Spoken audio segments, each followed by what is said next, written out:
اعوذ باللہ من الشیطان الرجیم، بسم اللہ الرحمن الرحیم۔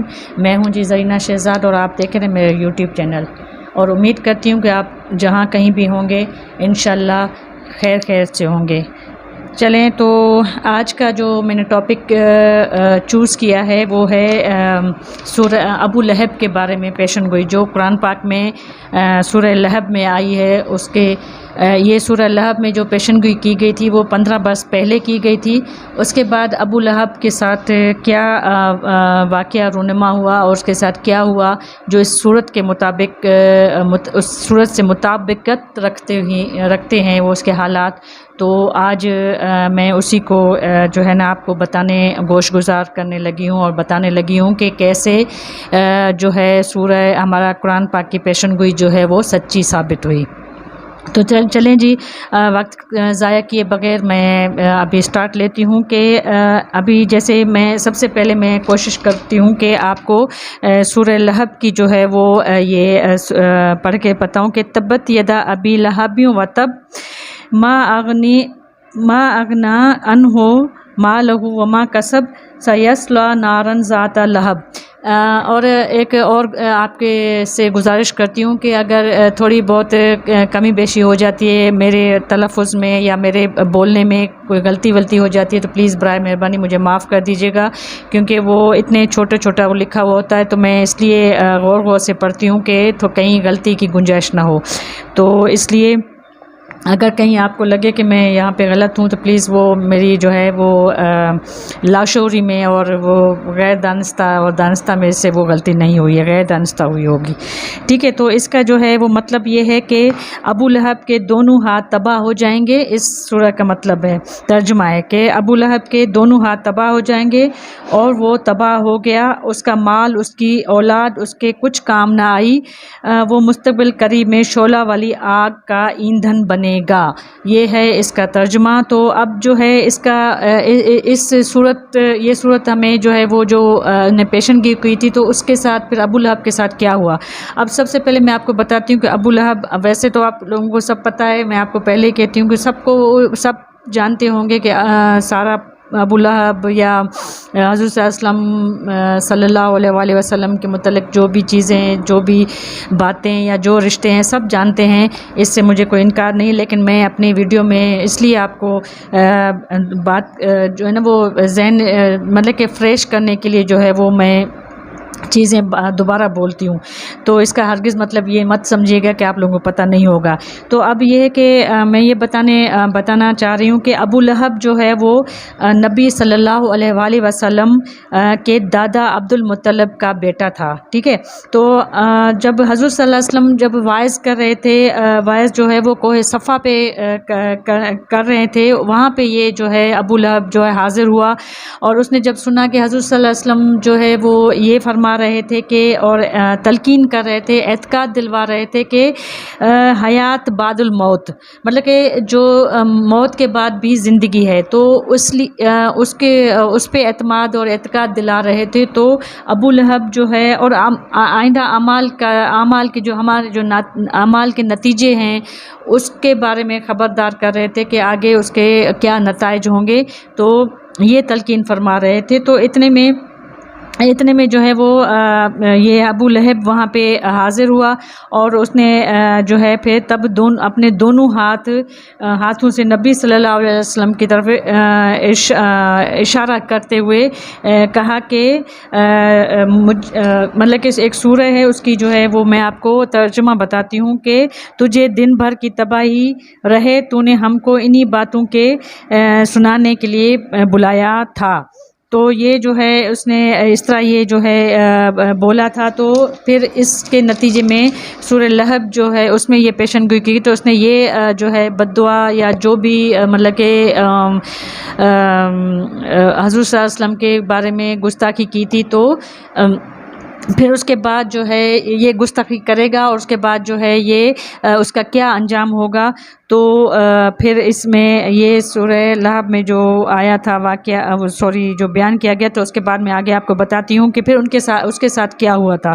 تو آپ لوگوں کو سب پتہ ہے کہ ہمارے حضور صلی اللہ علیہ وآلہ وسلم، نبی صلی اللہ علیہ وآلہ وسلم جو ہے وہ اتنے وہ ٹھنڈے دماغ کے اور ٹھنڈے طبیعت کے تھے کہ ان کو کچھ بھی نہیں بولا. صحیح ہے، وہ خاموش ہو گئے، اس نے کچھ بھی نہیں بولا. اس بدتمیزی کہہ لیں یا جو بھی آپ اس کو سمجھ لیں کہ اس کے بارے میں انہوں نے کچھ بھی ابو لہب کو کوئی بھی جواب نہیں دیا.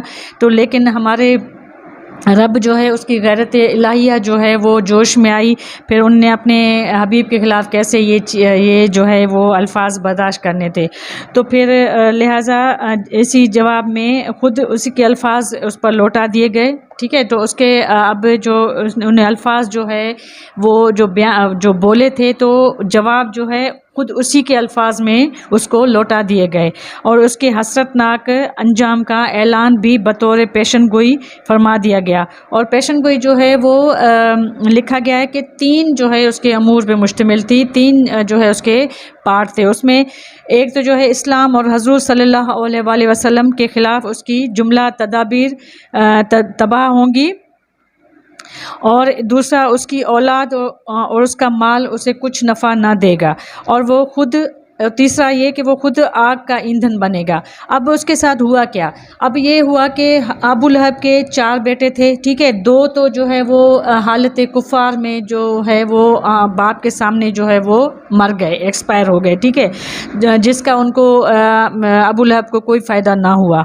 پھر اس کے دونوں اس کے جو بچے مرے تھے، تو دونوں کے جو ہے وہ داغ دل اور جگر کو کباب بنا دیا گیا. مطلب یہ کہ اس کو دل اور جگر کی بیماری میں مبتلا کر دیا گیا.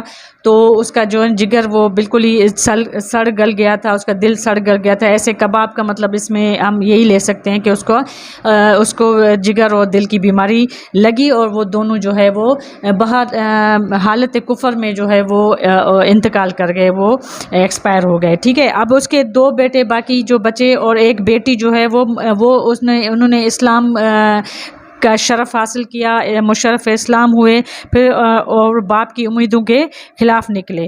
تو یہ اس کی اولاد کی جو اس میں سورہ میں بیان کیا گیا تھا پیشن گوئی کہ اس کی اولاد سے اس کو کوئی نفع نہیں ہوگا. تو 2 اس طرح ہوئے، اور باقی جو 2 بیٹے مرے، اور 2 جو بیٹے جو ہے وہ اس کے خلاف ہو گئے، اور اس کی بیٹی اس کے خلاف ہو گئی، اس کو کوئی نفع نہیں پہنچا اس سے. ٹھیک ہے، تو پھر اب یہ ہے کہ ابو لہب اس کا کیا انجام ہوا؟ ابو لہب خود طاعون کی بیماری میں جو ہے وہ مبتلا ہو گئے. اب طاعون ایسی بیماری تھی کہ اہل عرب جو تھے وہ طاعون سے بہت زیادہ خوفزدہ تھے. وہ دور دور تک اس کے پاس نہیں آتے تھے، بہت زیادہ خفا تھے طاعون کی بیماری سے. تو انہیں جب طاعون کی بیماری میں اس کی موت ہو گئی ابو لہب کی، تو اب وہ لاش اس کے گھر میں پڑی ہوئی تھی. جب لاش اس کے گھر میں پڑی ہوئی تھی تو لاش جو ہے گھر سے نہیں نکالی گئی. انہوں نے کیا کیا کہ چھت پہ جو ہے وہ سوراخ کر دیا، اور چھت کے سوراخ سے پھر جو ہے وہ اس کے اوپر چھت کھول کر اس کے اوپر اس قدر مٹی اور پتھر اس کے ناپاک جشا یا لاش پہ پھینکے گئے کہ وہیں اس کی وہ پھر گورک بن گئی. گورک مطلب کہ اس کی قبر وہیں پہ وہ پھر اس طرح بن گئی. ابو لہب کی قبر اسی کے گھر میں قبر اس کی بن گئی. تو پھر جو ہے یہ جو آیت جو ہے اس کے 15 برس کے بعد جو آیت نزول ہوئی تھی، اس کے 15 برس کے بعد یہ کفار نے پھر یہ سارا واقعہ اپنی آنکھوں سے دیکھا جو ان میں پیش کیا گیا تھا.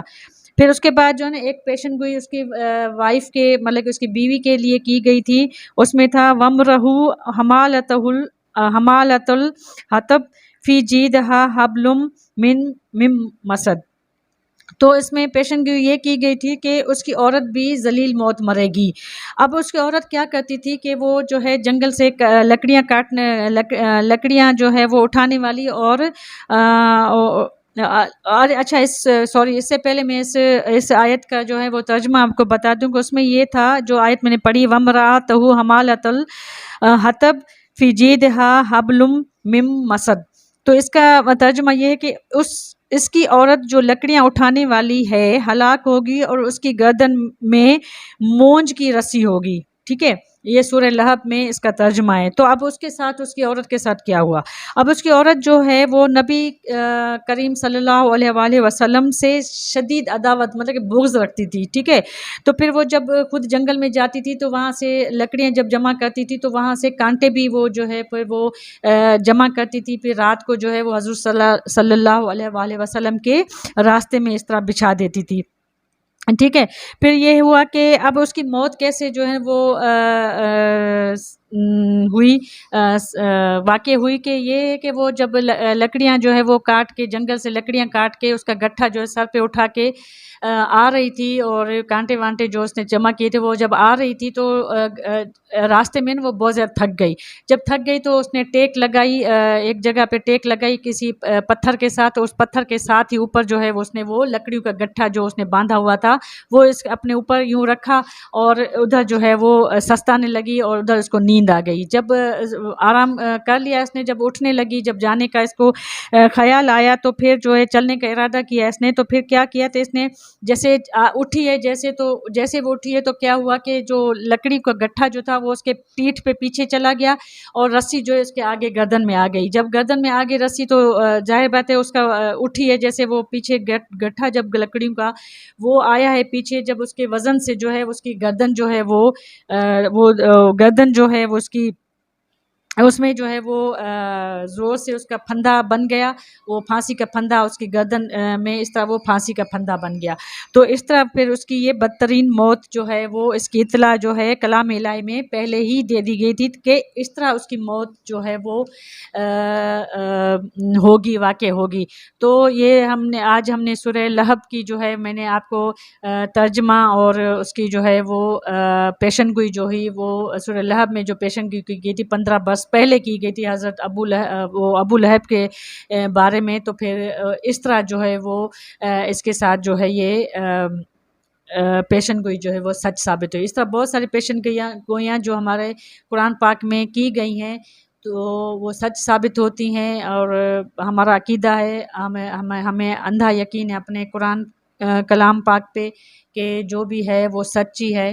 تو اس طرح جو ہے آئندہ انشاءاللہ پھر کسی اور پیشن گوئی کے ساتھ یا کسی واقعے کے ساتھ میں آپ کے سامنے حاضر ہوں گی. اور امید کرتی ہوں کہ آپ کو میری یہ ویڈیو پسند آئی ہوگی، اور اگر پسند آئے تو لائک کیجیے گا اور پلیز اپنے دوستوں میں شیئر کیجیے گا تاکہ وہ بھی معلومات سے مستفید ہوں. اور سبسکرائب ضرور کیجیے گا، بھولے گا نہیں، کیونکہ آپ کی جو ہے وہ ویلیوبل جو ہے وہ سبسکرپشن اور آپ کی لائکس جو ہیں یا آپ مجھے جو دیکھتے ہیں تو مجھے اس سے حوصلہ افزائی ملتی ہے اور مجھے پھر جوش ملتا ہے کہ میں پھر ایک ویڈیو بنا لوں. تو اس طرح جو ہے مجھے جو موٹیویشن ملتی ہے آپ لوگوں کی لائکس سے، آپ لوگوں کے سبسکرپشن سے، آپ لوگوں کے کمنٹ سے. ٹھیک ہے، امید کرتی ہوں میری جو ہے وہ غلطیاں جو ہیں اگر اس میں کوئی بھول چوک ہو گئی ہے تو پلیز معاف کر دیجیے گا. ٹھیک ہے، اور تب تک کے لیے نیکسٹ ویڈیو کے لیے اللہ حافظ.